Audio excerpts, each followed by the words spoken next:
I am a 37 years old male. I have a 13Y.0 son. I was a widower when I met my now wife. She has a 16Y.0 daughter from another relationship. The family is often on pretty good terms. My son is the quiet one in the house. He keeps to himself a lot, but not to the point of being concerning. My wife and stepdaughter are the complete opposite. They both encourage him to be outgoing and share activities and join gatherings with extended family. My son complained about having to be forced out of his comfort zone and having his need for space invalidated.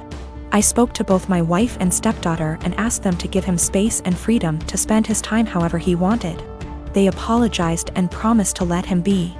As Mother's Day was approaching, I wanted to throw my wife a surprise Mother's Day celebration. It was no longer a surprise because my stepdaughter gave her the heads so she could prepare. Yesterday I got off work earlier than usual to get final arrangements done. We planned to celebrate at the restaurant and invited her family there. I had the key, and while I was entering the house through the front door, I overheard my wife and stepdaughter talking to my son. My wife was asking my son if he could convince me to let him stay home and not go with them to the restaurant to celebrate. I paused and decided to keep listening. My son said why, and she told him that his introverted and socially inept attitude will make her family uncomfortable and will ruin the mood. He promised her that he'd be well behaved and would try to interact and socialize with everyone, but she said that she wasn't buying it. He kept reassuring her, but she snapped and told him that technically she's not his mom, so she didn't get why he wanted to celebrate Mother's Day with her so badly. My stepdaughter threw some, I don't remember, backhanded comment, and then both of them were shocked to see me standing there. Both were staring without saying anything. I told my son and his stepsister to go to their rooms, then told my wife that the celebration was off, cancelled. She tried to argue, asking why repeatedly, and I told her why. She tried to explain that she didn't mean it like that and that I only heard part of the conversation but not all of it. I told her I was done arguing and the decision was already made. She yelled, asking what she was going to tell her family, and said that I was making tremendous mistake towards her. I ignored her while she kept throwing tantrum after a tantrum. Early this morning she took my stepdaughter and went to stay with her folks. Not a single call or text from her so far. Situation is full of tension. I'm upset still, but more hurt, to be honest. I mean, yes, I did say I was going to have this celebration, but I thought that what she said to my son was too harsh to ignore. I am a high school math teacher, and we were creating a schedule for next year and divvying up workloads.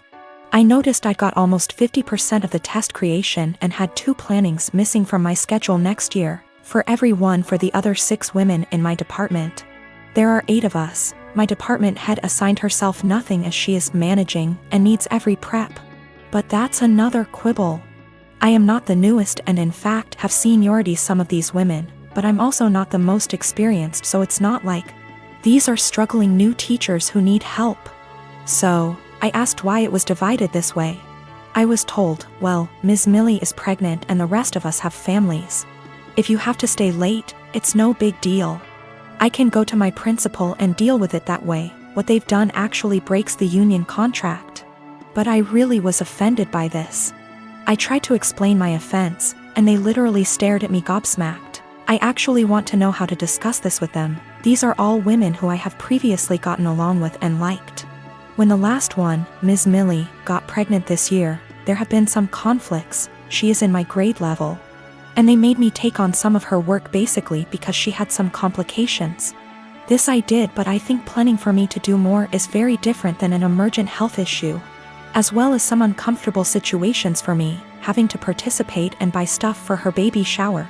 When I'm not really into those things, but I did so to not cause waves. A lot of people have advised go to the union, go to the principal, and I absolutely will if necessary. I want to be clear, I'm not worried at all that I'll be forced to work this schedule, but these are my colleagues. Many have been working with me 5+ years, and we have lots of meetings and times together, where it's helpful to get along. So I do try to get along, like the baby shower thing, and be a good work friend and colleague. I just want a better way to communicate myself than I had today. I was entirely shocked and very indignant and just found myself unable to express myself well, and I was hoping for ways to approach that someone with their attitude might understand because I can't empathize with it at all. myself and viewing the other side is how I always try to look at problem solving. My apartment complex didn't do traditional trick or treating on Halloween.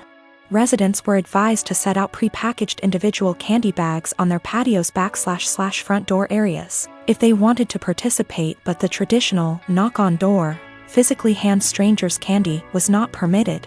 So, Halloween comes and the kids are all dressed up and each building has a scheduled time where the kids go door to door.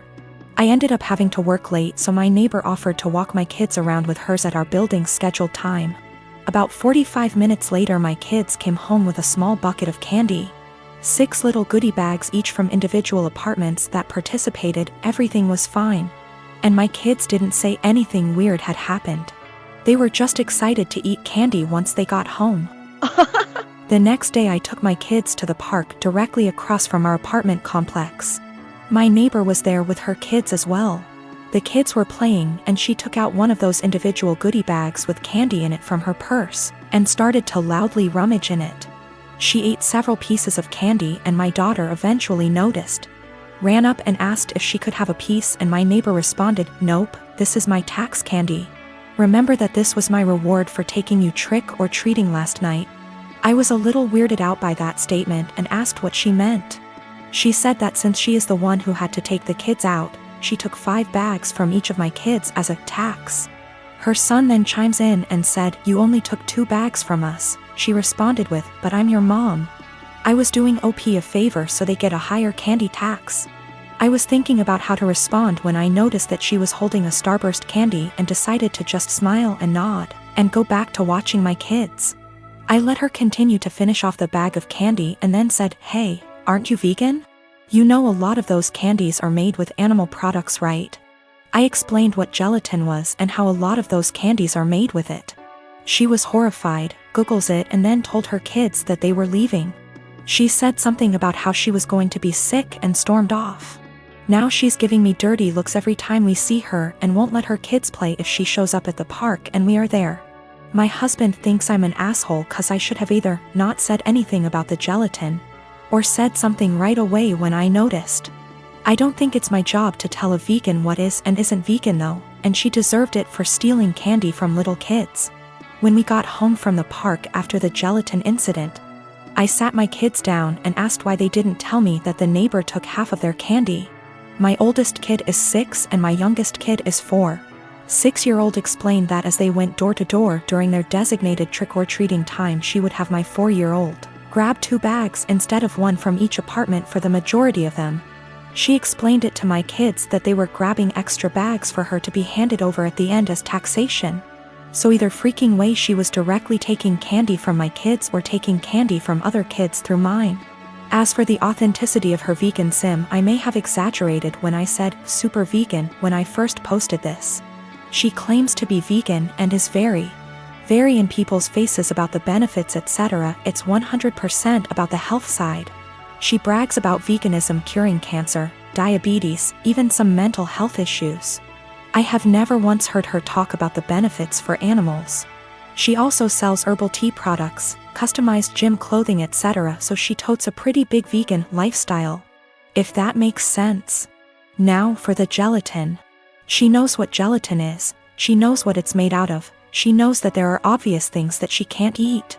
But she had no idea that a lot of candy specifically had gelatin apparently. When I told her that they had gelatin in it, she knew what gelatin was but Googled the candies to see if I was correct. I think she is either really dumb or she eats non-vegan stuff all the time when no one's watching, and had to pretend to be horrified about it at this point.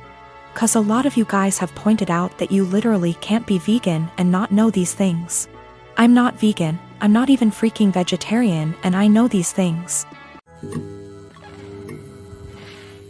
My husband and I have been married for 21 years. We have 2 adult children, one is in college out of state and the other is in the Navy. When we first got married, my husband was in Navy, and we spent the first 10 years of our marriage moving from place to place, wherever his new duty station was. I found it hard to make friends, and I could not keep a job, so I made a difficult decision and decided to be a som. When he got out of the Navy 11 years ago, he took a job and we moved. 3 years in, He got offered a job in another part of the company, however, it was in another state, so we moved again. We stayed there for 6 years. I went back to college and got my degree and began looking for work. I found a job I liked in my field, and 6 months into working, he said he was offered a job with a new company and wanted to take it. But that would mean we would be moving almost 2,000 miles from where we were in a new state. I reluctantly agreed because the new state would have more job opportunities for me and we would be closer to our family, which is something that we have not had in many years. Last night my husband came up to me and said that there was a job opening in his company and he wanted to apply for it. It would mean a pay raise and better hours, but the caveat would be that we have to move again. We have been living in our new state for 3 years. I love it here. I have an amazing job and I am making great money. I finally have friends and am able to socialize. I told him that I am not moving again. Anytime we have to move, he always leaves first and I end up being responsible for selling / packing the house. And I am not doing that again. Our son's college is only 2 hours from here. We can see him twice a month. If we move, that means we would have at least a day's drive and would only be able to do that once or twice a year. Now my husband is upset with me and guilt-tripping me because he claims I do not support him. I told him that was BS because I spent most of my life moving from place to support his career. He told me that I am selfish and he is just trying to provide for us. I told him that we are more than comfortable where we are now, and that if he truly wants to take the job, he will be going alone. My husband and I have been together since I was 15 and he was 17. He joined the Navy right after graduation from high school when he was 18 and I was 16, but had to wait 2 years before we could marry. He works for a company that has plants in 15 states. He is currently in middle management, but if he wants to advance his career further, he would need to go to another plant out of state. Financially, we are more than comfortable. We do not need any more money. My son plans to stay in the place he is after college. We have a great relationship with him and he comes home 1 time a month and we see him 1 time a month. My other son comes home on leave whenever he can and stays with us. We are very close to both of the boys. I talked to my husband again tonight and told him quite firmly that moving again was not an option for me. The area he wants to move has very little jobs in my field and specialty in that area, and I would need to commute more than an hour one way for a job versus the 20 minutes I have here. We are sandwiched between 2 major cities, and if we move we would be an hour from the most major city. I would also have to take a massive pay cut and work a menial job to build a new network to find employment in my field. My husband is disappointed in me for not wanting to leave.